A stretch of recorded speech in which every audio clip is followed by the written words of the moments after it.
Bonjour à toutes et bonjour à tous. J'espère que cet audio vous trouve en bonne forme. Je vous retrouve avec grand plaisir avec cet audio qui va contribuer à mieux cerner la dynamique astrologique de la pleine lune partiellement éclipsée du 19 novembre et je vais vous aider à comprendre les directions proposées au cœur de cette période. Ce qu'il faut comprendre, c'est que l'astrologie, nous permet de décrypter les grands symboles qui rayonnent de la danse des astres de notre système solaire. Son but, c'est de comprendre les dynamiques qui modèlent notre destinée. C'est le point de cet audio. Du coup, je vais essayer de replacer cette lunaison dans votre contexte personnel et vous parler de cette dynamique générale. Et je vais la replacer aussi dans le contexte du collectif. Et puis à la fin, je ferai un petit point sur le lien de la saison avec votre psyché, qui est un thème vraiment chéri de l'astrologie tropicale. J'aborderai aussi un peu la médecine chinoise pour vous dans le cœur de cette période. En fait, je pense que depuis décembre 2019, on peut dire d'un point de vue astrologique, on peut décrypter que le karma collectif, l'égrégore du collectif ou la marche du monde en quelque sorte, est venu pénétrer le karma individuel de façon prégnante. Notre quotidien, nos choix, nos valeurs personnelles, notre façon d'agir et de vivre nos valeurs et de les projeter sur le long terme. Et se projeter sur le long terme, c'est quelque chose qui est rendu compliqué depuis la crise sanitaire. Je pense que vous en conviendrez. Donc je vous invite à réécouter ma précédente audio car comme je l'ai dit, cette lunaison qui arrive se déploie dans un contexte particulier de réactivation du carré Saturne-Uranus. Il y a l'opposition de Mars à Uranus, les aspects à Mercure qui activent les tensions liées à Mars, ainsi que les frustrations saturniennes, la radicalité uranienne qui s'entête à rester sur ses vieilles structures. Voilà, c'est un peu un résumé de mon audio précédente. Et alors, à l'orée du 19 novembre, les aspects Uranus, Saturne, Mercure, Mars symbolisent les éléments du désir, du conflit, notre énergie, la réflexion, le contrôle de soi, le contrôle de son monde, les obstacles, la communication, les mouvements, les choix, le discernement, les bouleversements, la révolution des choses, la radicalité. Tout cela interagit de façon extrêmement dynamique. Ces mots-clés, d'ailleurs, tout ça, ces mots-là vont être des dynamiques récurrentes à ce moment-là. Pour certains, cela peut entraîner des problèmes relationnels, des ralentissements ou des zones de flou dans l'activité professionnelle. Une envie d'affirmation qui trouve des obstacles, de la rébellion contre les choses, l'envie de passer à autre chose sans vraiment pouvoir le faire, une intensité des émotions certaines ou aussi se heurter à des tempéraments obtus qui restent sur leur position. Aussi parallèlement, toute cette mouvance nous propose de descendre en nous-mêmes pour mieux comprendre nos fonctionnements intimes. Et là, c'est vraiment la vertu de Mercure qui représente l'intelligence, la logique. Et cette période nous donne le temps de nous pencher sur comment nous utilisons Mars, l'énergie de Mars dans notre thème, c'est-à-dire notre force d'action. Elle nous aide à la rendre moins abrupte, cette énergie d'action, la force d'action, de la rendre plus conciliante et aussi nous aide à mieux comprendre comment on fait face à la frustration. Donc le cadeau, c'est l'apprentissage de la patience et aussi un des autres cadeaux, c'est l'esprit critique que Mercure peut nous apporter si nous sommes en conscience des choses. Nous pouvons comprendre quelle est pour nous l'action juste, nous pouvons comprendre où mettre notre énergie, changer ce que l'on peut changer, ou bien simplement renoncer et être patient. Nous pouvons voir comment nous nous adaptons aux circonstances, en quelque sorte. Donc au moment de la pleine lune, attention à l'impulsivité, aux réactions trop directes, trop rapides. Il sera bon d'éviter les conflits verbaux en général, car cela pourrait engendrer une escalade de blocage et de contradictions. Plutôt que de se tourner vers les tensions extérieures, il sera conseillé de regarder vers l'intérieur de soi et tenter de comprendre notre relation à nos tensions internes, comment on y réagit. Ça, c'est le cadeau de Mercure-Saturne. Comment on communique avec elle, quelle compulsion cela provoque, quel dialogue on entretient avec ça. Et c'est en les comprenant que l'on peut les transmuter. Et la transmutation, c'est une valeur.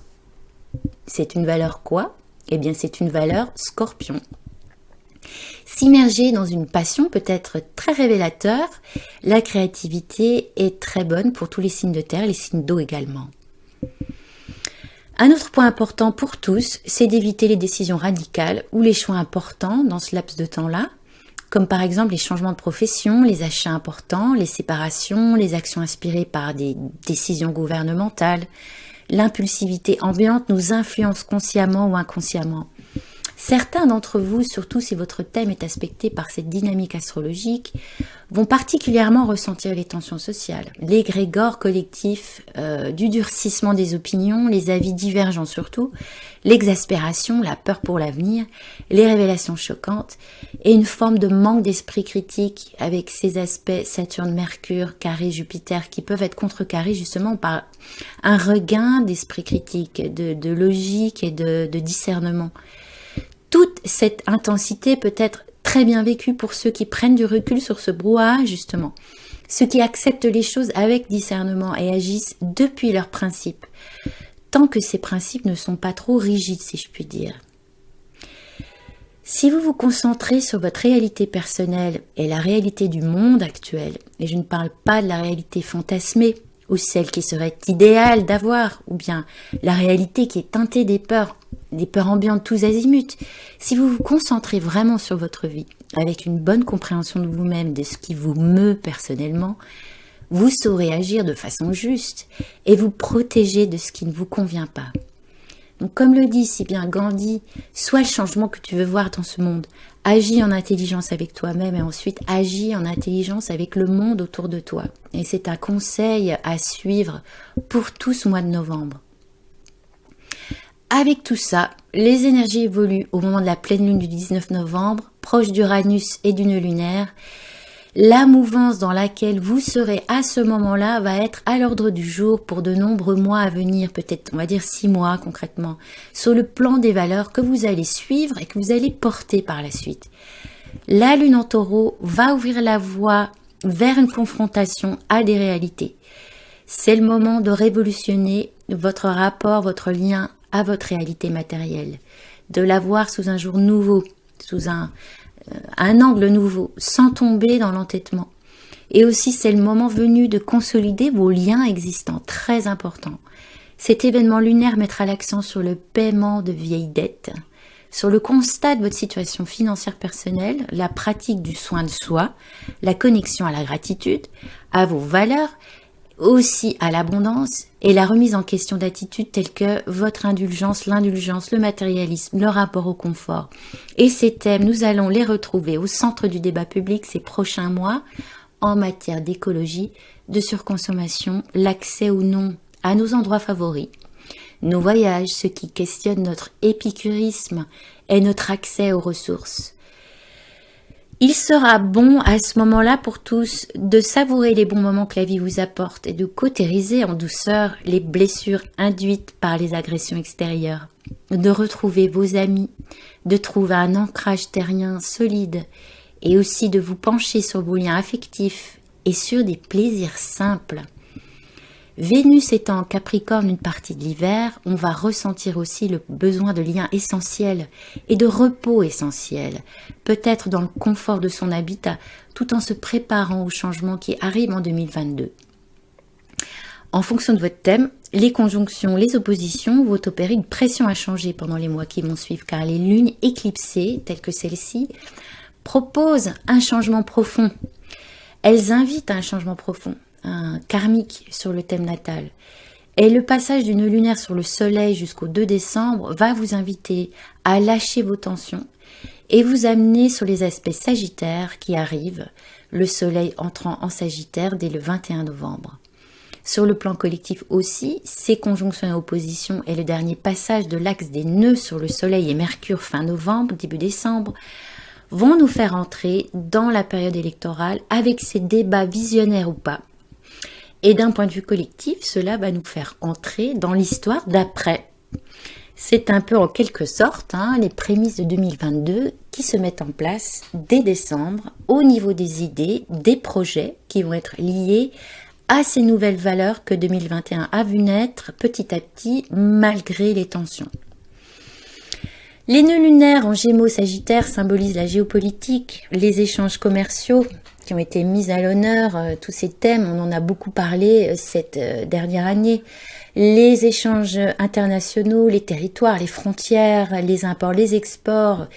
Il souligne la régulation du commerce international, aussi la communication, le dialogue autour de ces valeurs. Uranus en taureau, les ressources de la planète. Saturne, Jupiter en verseau, l'autoritarisme, l'art technologique, la mondialisation, la gestion des peuples.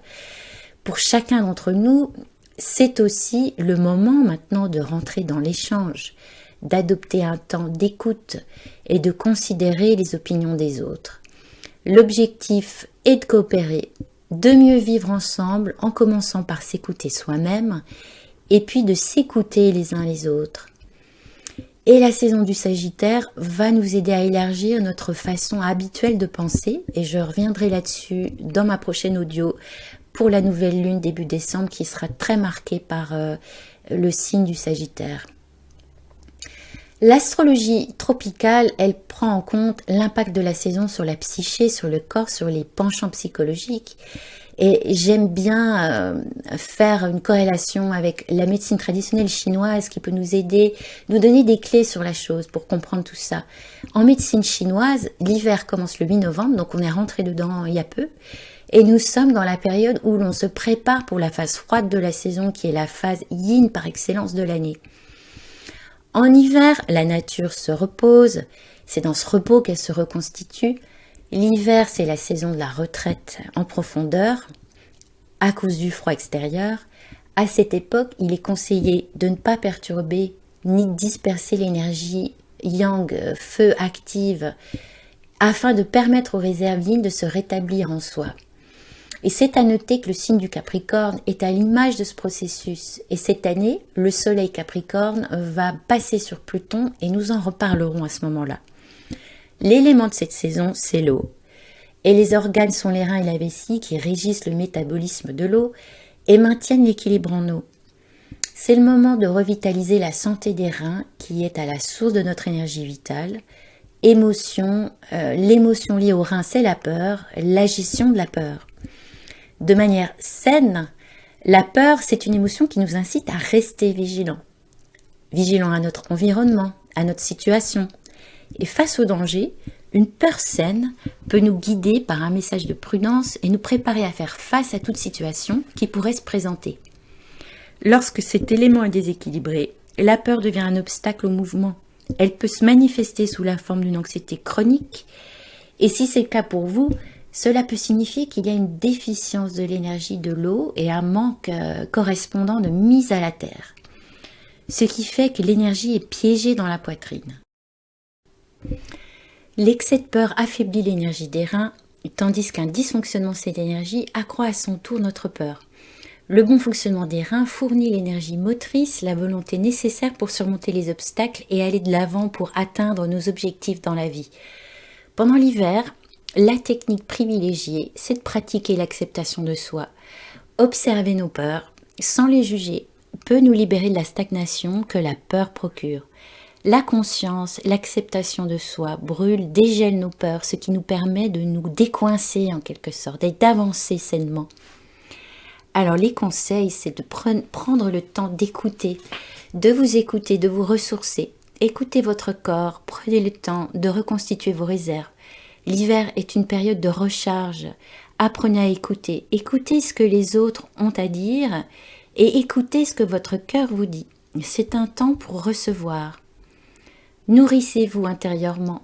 Imaginez que les idées et les valeurs que vous plantez maintenant, c'est vraiment un thème central de ce mois de novembre en astrologie, ces valeurs, imaginez, visualisez qu'elles vont germer en vous comme dans un jardin, qu'elles vont commencer à se déployer au printemps, au moment du retour du renouveau. Nourrissez-vous bien, nourrissez-vous avec des aliments chauds et buvez beaucoup d'eau. Mangez des aliments réchauffants comme des légumes racines, des céréales complètes, des protéines en petite quantité. Et pour le reste, je reviendrai pour un point audio astro au sujet de la nouvelle lune qui aura lieu début décembre et qui sera, comme je vous l'ai dit, très marquée par les valeurs sagittaires et j'expliquerai un petit peu la mouvance à ce moment-là. Merci à tous, merci beaucoup pour votre écoute. Abonnez-vous à ma chaîne, laissez un commentaire si le cœur vous en dit. Et aussi, vous pouvez me contacter par mail pour une lecture de votre thème astrologique ou pour la lecture des transits planétaires de l'année 2022 sur votre thème natal. Je suis là, je suis à votre disposition. Sachez que je propose aussi des lectures du thème en astrologie indienne. Et donc, vous trouverez mon mail dans la description sous cette vidéo. Je vous embrasse tous. À bientôt.